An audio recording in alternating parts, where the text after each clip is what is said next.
President, Mr. Speaker, members of the General Assembly, distinguished guests, and my fellow Vermonters.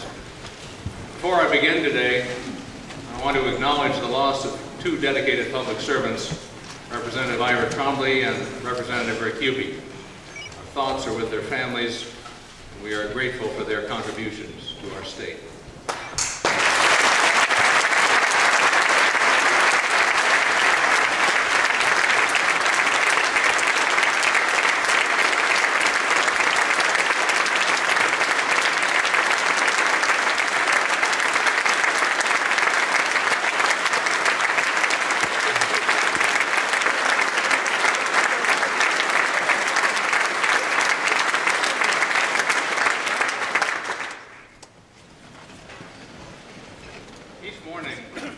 People of our state awake with a simple hope to build a better future for themselves, their families, and for the generations that will follow.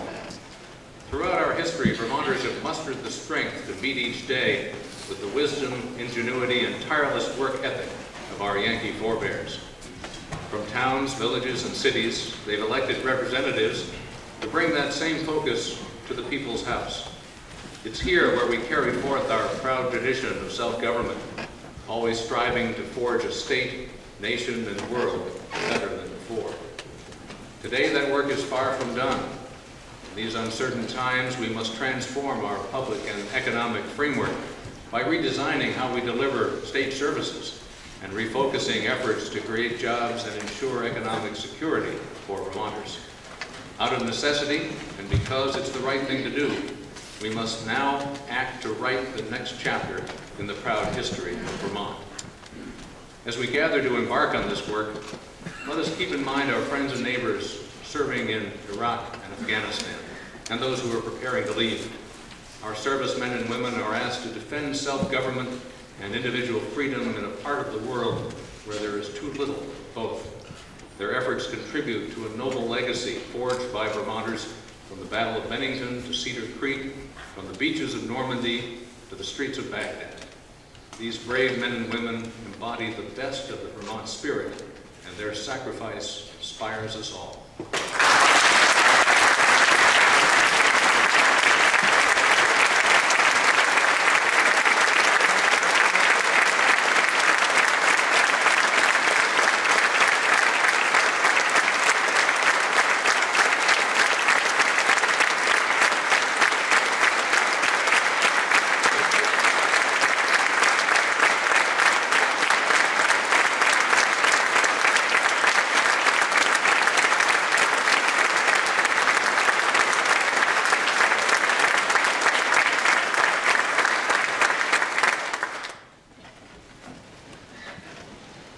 Time and again, the will of Vermonters to change, to reform, and to make better this great state. I've seen what can be accomplished when we work together, putting the public good before self-interest. Indeed, the last decade has been full of such accomplishments. When it comes to keeping our neighborhoods safe, there will always be more to do, but our shared commitment gives me confidence that we will be ever vigilant. I'm proud that we've worked together to send a clear message to sexual predators that they will be prosecuted and severely punished in Vermont. And while illicit drugs still destroy too many lives, the Deter program has increased our efforts with better education, prevention, treatment, and rehabilitation for those who suffer from addiction, as well as strengthened enforcement against drug dealers. Vermont's commitment to our natural resources is unwavering. The Clean and Clear Action Plan is a model for how government, citizen groups, farmers, and others can work together to reduce pollution in our waterways. We've led on climate change by partnering with other northeastern states in the Regional Greenhouse Gas Initiative. And we were the first state to join California in adopting more stringent standards for automobile emissions, ultimately forcing the federal government to follow our lead. Our environmental leadership is a source of pride that sets us apart and gives us a leg up in the green economy. That Vermont is the healthiest state comes as no surprise. It's in our nature to be active, to enjoy our outdoors, to eat healthy.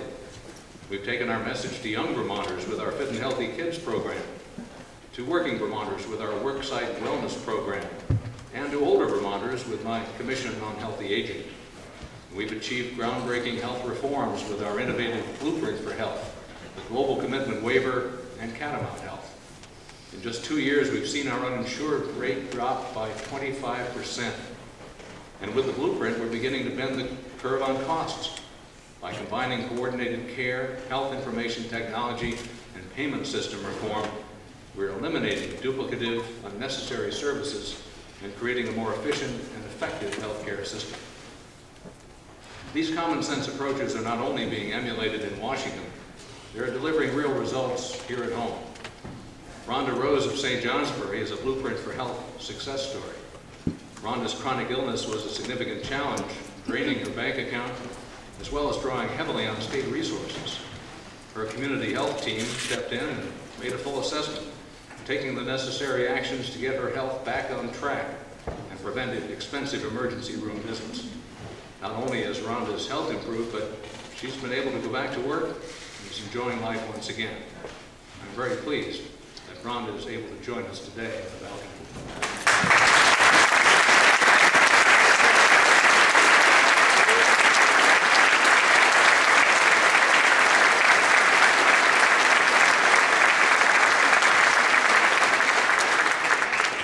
As we look to make programs and services better and more affordable, we need only to look at these achievements, particularly in healthcare, as a beacon for the kind of positive change that's possible when we work together toward a common goal. In that spirit, we must partner again. Our successes are threatened by massive budget shortfalls, unfunded liabilities, and the broken system of education funding. Working families have been battered by recession, and employers weakened by state policies that are barriers to job creation. The trajectory of the Vermont economy for the next decade will be shaped by our decisions this year. If we're content to limp out of this recession, hobbled by flat job growth, we can choose to recycle old ideas and hope for a different outcome.